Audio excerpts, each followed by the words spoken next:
आज हम बात कर रहे हैं यस बैंक की। आज यस बैंक के स्टॉक में हमें बड़ी गिरावट देखने को मिली, लगभग 3.5% की गिरावट। ये काफ़ी बड़ी है क्योंकि आज प्राइवेट सेक्टर के बैंकों में इतनी बड़ी गिरावट नहीं थी और यहाँ पे सरकारी बैंकों में जरूर थोड़ी सी गिरावट थी। उसके बावजूद भी यस बैंक में जो बड़ी गिरावट हुई उसके पीछे वजह है एक बैड न्यूज़। क्या है वो न्यूज़, उसको भी डिस्कस करेंगे और क्या इफेक्ट पड़ सकता है उसका यस बैंक पे। दूसरी तरफ यहाँ पे खरीदारी की बजाय बिकवाली ज़्यादा हो रही, तो ये बिकवाली किसकी तरफ से हो रही है, कौन इस समय बिकवाली कर रहा है, उसको भी जानेंगे इस वीडियो के माध्यम से। और क्या आने वाले समय में और गिरावट होने वाली है या फिर स्टॉक में फिर से तेजी की संभावना बनेगी। तो वैसे तो मैंने आपको कभी ये नहीं बोला कि अपर सर्किट लगेगा। काफ़ी लोग हैं जो लगातार कहते हैं अपर सर्किट लगेगा, लेकिन अपर सर्किट ऐसे नहीं लगते हैं। तेजी बनती है लेकिन अपर सर्किट का कोई मतलब नहीं होता है। जब यहाँ पे बाजार में पॉजिटिव खबर के ऊपर ही यस बैंक आगे चलता है, तेजी बनती है जरूर, लेकिन आपको ये नहीं समझ में चलना चाहिए कि यहाँ पे बीच में जब तक बड़ी कोई पॉजिटिव खबर नहीं आएगी तब तक यस बैंक का स्टॉक आपको एक लेवल पे पड़ा हुआ दिखाई देगा। यहाँ पे आपको बड़ी एक्टिविटी दिखाई नहीं देगी, लेकिन जैसे ही कुछ बैड न्यूज भी आएगा तो उसका इफेक्ट देखने को मिलेगा। तो ये जो आज की जो बैड न्यूज थी इसने आग में घी का काम किया, तो इस वजह से आज हमें गिरावट देखने को मिली। लेकिन क्या ये गिरावट आगे भी होगी या फिर गिरावट थम जाएगी, तो बहुत सारी बातें जिनको जानेंगे इस वीडियो के माध्यम से। जो बड़ी डील है वो क्या इशारा करे उसको भी देखेंगे, साथ में आगे की क्या संभावना बन रही है, क्या वाकई में यस बैंक में इस समय इन्वेस्टमेंट करना चाहिए डिप में। लेकिन फ्रेंड उससे पहले अगर आप पहली बार हमारे चैनल पे आए तो चैनल को सब्सक्राइब कर दीजिए, एक बेल आइकॉन दबा दीजिए ताकि जब भी नया वीडियो बने पहला नोटिफिकेशन आपको मिले।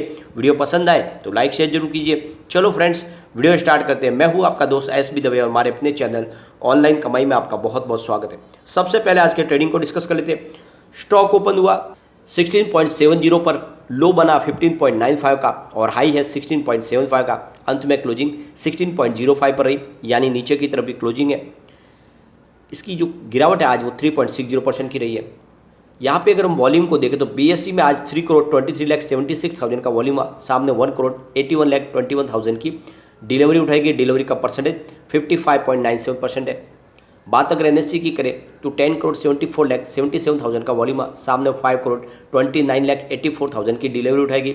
डिलीवरी का परसेंटेज 49.30% है। तो दोनों एक्सचेंज में 50% के ऊपर डिलीवरी बेस काम हुआ है। आप देख सकते हो पिछले एक महीने पहले इसका 20 करोड़ का वॉल्यूम था, 1 वीक पहले 46 करोड़ रुपीज़ का वॉल्यूम होता। फ्राइडे को 14 करोड़ रुपीज़ का वॉल्यूम था, लेकिन आज 16 करोड़ रुपीज़ का वॉल्यूम आता, तो फ्राइडे से आज थोड़ा वॉल्यूम ज़्यादा है।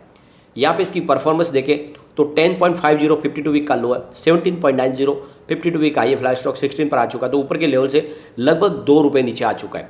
और इसके पीछे वजह यह है कि एक तरफा तेजी के बाद यहाँ पे प्रॉफिट बुकिंग शुरू हो गई है। जो शॉर्ट टर्म इन्वेस्टर है वो तो अपना प्रॉफिट बुकिंग करेंगे, काफ़ी अच्छी तेजी मिली थी। यहाँ पे अगर हम बाजार की बात करें तो आज निफ्टी 50 17,525 के स्तर पर क्लोजिंग थी, जहाँ पे 0.73% की हमें तेजी देखने को मिली। निफ्टी बैंक की बात करें तो 38,237 के स्तर पर करीब 0.84% की तेजी थी, लगभग 1% के आसपास तेजी थी निफ्टी बैंक में। निफ्टी सरकारी बैंक की बात करें तो 2,816 पर 0.45% की गिरावट थी, लगभग पीएसयू बैंक में आधा % की गिरावट थी। लेकिन निफ्टी प्राइवेट बैंक की बात करें तो 19,488 के स्तर पर लगभग 1.23% की शानदार तेजी थी। तो यहाँ पे सरकारी बैंकों में गिरावट थी, लेकिन प्राइवेट सेक्टर के बैंकों में अच्छी तेजी थी। उसके बावजूद भी यस बैंक को इसका बेनिफिट नहीं मिला। इसके पीछे वजह यह रही कि यहाँ पे लेटेस्ट अपडेट जो निकल के आ रही है, IDFC first bank, Indian bank और यस बैंक, इन 3 बैंकों ने स्पाइस जेट में बड़ा लोन दे के रखा हुआ है। और अब ये जो लोन है ये हाई रिस्क कैटेगरी में आ गया है और यही सबसे बड़ी चिंता है, यानी एक और बड़ा लोन है वो एनपीए बनने की कगार पर है। तो ये आप देख सकते हो कि इन 3 बैंकों ने काफ़ी ज़्यादा लोन दे के रखा है और ये लोन वापस आने की संभावना कम लग रही है। इसके पीछे वजह है कि लगातार कंपनी के ऊपर लॉस बढ़ रहा है और जो शेयर है वो गिरवी रखे जा रहे हैं प्रमोटर की तरफ से, और उनकी तरफ से इसके लोन की भरपाई की कोई श्योरिटी दी नहीं जा रही है। बिजनेस उनका ठप हो रहा है।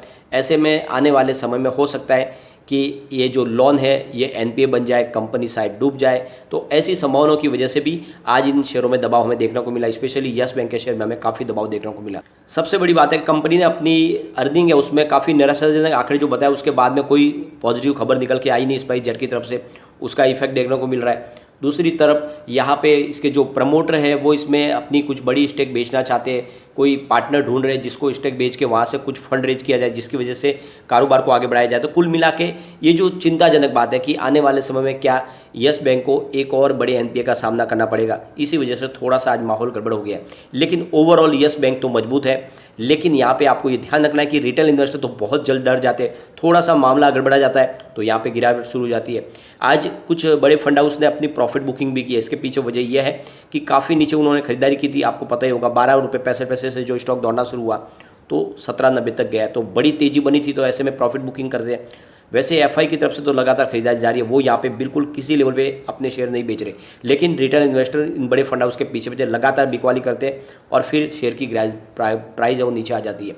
वैसे आपको ये भी ध्यान रखना है कि मूडीज ने इसकी रेटिंग को शानदार तरीके से अपग्रेड कर दिया है। उनका कहना है कि जिस तरह से कंपनी फंड रेज करने जा रही है, उस फंड रेज के माध्यम से आने वाले समय में यस बैंक का बिजनेस बहुत तेज़ी से आगे बढ़ेगा, क्योंकि उनको 2 पार्टनर मिल रहे हैं जो आने वाले समय में यस बैंक की प्रगति में और योगदान देंगे।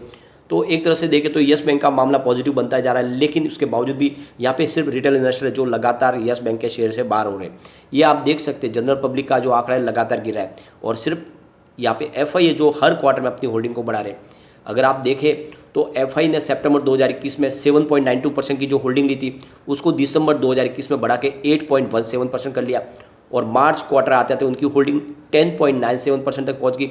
जून क्वार्टर में एफआई ने अपनी होल्डिंग को 11.37% कर लिया। तो ये एक तरह से देख लो कि ये पॉजिटिव सिग्नल है। यस बैंक में एफआई लगातार इन्वेस्टमेंट बढ़ा रहे हैं, हर क्वार्टर में उनकी होल्डिंग बढ़ते जा रही है, कहीं पर भी वो बिकवाली नहीं कर रहे। तो ये तो बात साफ हो गई कि एफआई की तरफ से यहाँ पे माल नहीं बेचा जा रहा है, वो हर लेवल पे खरीदारी कर रहे हैं। दूसरी तरफ अगर बात करें हमारे बड़े फंड हाउस की, तो 45.87% की होल्डिंग सितंबर में थी, उसमें दिसंबर में थोड़ी सी कम हुई, यानी 45.55% की होल्डिंग हुई। मार्च में और कम हुई, 44.01% की होगी, और जून में 43.93% की होगी। तो हमारे जो बड़े फंड हाउस है वो भी यहाँ पे बिकवाली कर रहे थोड़ी थोड़ी करके, लेकिन जो सबसे ज़्यादा बिकवाली है वो म्यूचुअल यहाँ पे हमें जनरल पब्लिक की तरफ से दिखाई दे रही है। आप देख सकते हो कि सितंबर में 46.21% की होल्डिंग थी, दिसंबर में जरूर थोड़ी सी बढ़ाई, जनरल पब्लिक की होल्डिंग 46.28% हुई, लेकिन मार्च में उनकी काफ़ी होल्डिंग कम हो गई, यानी 45.02% पर आ गई, और जून क्वार्टर आते थे जनरल पब्लिक की होल्डिंग 44.70% हो गई। तो ये बात तो क्लियरली समझ में आ रही है कि जो बिकवाली होती है ये या तो बड़े फंड हाउस की तरफ से होती है, वो प्रॉफिट बुक कर लेते हैं थोड़ा अपना, या फिर जनरल पब्लिक ही अपने माल बेच रहा है, लेकिन यहाँ पे एफआई लगातार होल्डिंग बढ़ा रहे, और इसीलिए आने वाले समय में आपको तेजी आती हुई दिखाई दे सके। आज कुछ बड़ी डील हुई तो उनको एक बार हम चेक कर लेते हैं। यहाँ पे आप देखो 9:24 पर 16.30 की प्राइस से 10,17,000 शेयरों की एक खरीदारी हुई है। उसके बाद में फिर 9:40 पर 16.15 की प्राइस से 13,51,000 शेयरों की बिकवाली हुई। उसके बाद में 9:44 पर 16.20 की प्राइस से 17,84,000 शेयरों की एक खरीदारी हुई। उसके बाद 11:48 पर 16.15 की प्राइस से 14,52,000 शेयरों की खरीदारी हुई।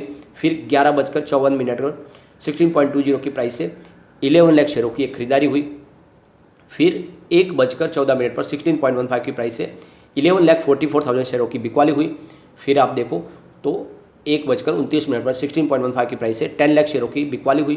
फिर 1:57 पर 16.10 की प्राइस से 18,13,000 शेयरों की एक और बिकवाली हुई, और ये जो बिकवाली हुई देर से दबाव बनना शुरू हो गया।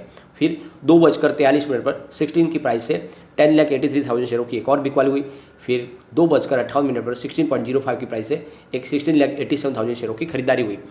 फिर आप देखोगे तो 3:05 पर 16.05 की प्राइस से करीब 10 लाख शेयरों की बिकवाली हुई। फिर 3:14 पर 16 की प्राइस से 37,28,000 शेयरों की बड़ी बिकवाली हुई। उसके बाद में 3:15 पर 15.95 की प्राइस से 17,61,000 शेयरों की एक और बिकवाली हुई। और उसके बाद अगर आप देखोगे तो 3:28 पर 2.24 की प्राइस से करीब 13,92,000 शेयरों की एक और बिकवाली हुई। तो आप ये देख सकते हो कि बाजार के दोपहर के बाद यानी लगभग 12 बजे के बाद में यहाँ पे बिकवाली शुरू हुई, और साथ में जैसे ही थोड़ा सा स्टॉक में गिरावट शुरू हुई, रिटेल इन्वेस्टर भी यहाँ पे बिकवाली शुरू कर चुके थे, और इसी वजह से आज हमें बड़ी गिरावट देखने को मिली।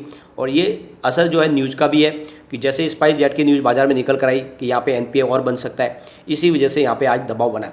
लेकिन यहाँ पे आने वाले समय फिर से तेज़ी बनेगी, थोड़ी सी आपको करेक्शन तो दिखाई देगी, और इसीलिए मैंने बार बार कहा कि जो भी येस बैंक में इन्वेस्टमेंट करते हैं उनको लॉन्ग टर्म का नजरिया लेके ही चलना है। शॉर्ट टर्म में तो आपको फिर जल्दी ही प्रॉफिट बुक कर लेनी चाहिए, क्योंकि काफ़ी ज़्यादा तेज़ी बन चुकी थी। और वैसे भी मैंने आपको 16.5 से लेकर 17 के आसपास तो प्रॉफिट बुक करने के लिए बोल दिया था, क्योंकि इसके पीछे वजह यह थी कि काफ़ी अच्छी तेज़ी बनी है, लगभग 13 रुपये के पहले स्टॉक ने दौड़ना शुरू किया।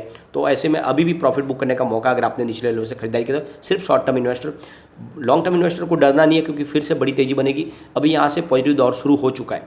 यहाँ पे इसके रिटर्न को देखें तो पिछले 5 साल के हिसाब से 95% का निगेटिव रिटर्न है, 3 ईयर के हिसाब से 82% निगेटिव है, 1 ईयर के हिसाब से 28% पॉजिटिव है, 3 मंथ के हिसाब से 21% अप, और 1 मंथ के हिसाब से 25% अप, 1 डे के हिसाब से लगभग 3.90% की गिरावट है। तो अभी भी निचले लेवल से काफ़ी अच्छी तेज़ी बनी हुई है। कम्युनिटी सेंटीमेंट स्टॉक के साथ अभी भी बना हुआ है, 83% बाई की कॉल है, 13% सेल की कॉल है, 4% होल्ड की कॉल है। इसका मतलब 100 में से 87% लोग इसको लेना पसंद कर रहे हैं। एक बार पिवट लेवल को भी चेक कर लेते हैं। यहाँ से अगर और गिरावट होती है तो 16.52 का फर्स्ट सपोर्ट है, ये सपोर्ट टूटा तो 16.38 तक स्टॉक जाएगा और नीचे गया तो 16.17 तक जा सकता है। तो ये आप ही देख ही रहे होगे इंट्राडे में ये सपोर्ट टूटे, इसका मतलब काफ़ी ज़्यादा वीकनेस तो बनी हुई है और भी नीचे जाने की संभावना है, लेकिन फिर वापस बाउंस बैक की संभावना बनेगी। अगर कोई पॉजिटिव न्यूज़ आ गई तो फिर तेजी एक साथ बन जाती है, लेकिन अभी फिलहाल इसमें और दबाव की संभावना बनी हुई है। ऊपर की तरफ अगर मूव करने लगेगा तो फिर 16.87 का फर्स्ट रेजिस्टेंस है, इसको पार किया तो फिर 17.08 तक स्टॉक जाएगा और थोड़ा ऊपर किया तो फिर 17.22 तक जा सकता है। तो फिलहाल जो पोजीशन है उसके हिसाब से अभी इसमें दबाव बना हुआ है, थोड़ी सी भी वीकनेस बनी हुआ है, नीचे स्टॉक और जा सकता है, लेकिन जैसे ही कुछ पॉजिटिव खबर आएगी तो फिर तेजी बननी शुरू होगी। तो इसमें कोई डरने की बात नहीं है। आपका नजरिया लॉन्ग टर्म का है तो बने रहे, ये आने वाले समय आपको डेफिनेटली मालामाल कर देगा। लेकिन फ्रेंड, कोई भी इन्वेस्टमेंट करने से पहले अपने फाइनेंशियल एडवाइजर से एडवाइस ले ले या अपना खुद का रिसर्च करें, क्योंकि मैंने वीडियो आपके एजुकेशनल पर्पज के लिए ही बनाया। वीडियो पसंद आए तो लाइक से जरूर कीजिए और चैनल को सब्सक्राइब कर दीजिए। Thank you.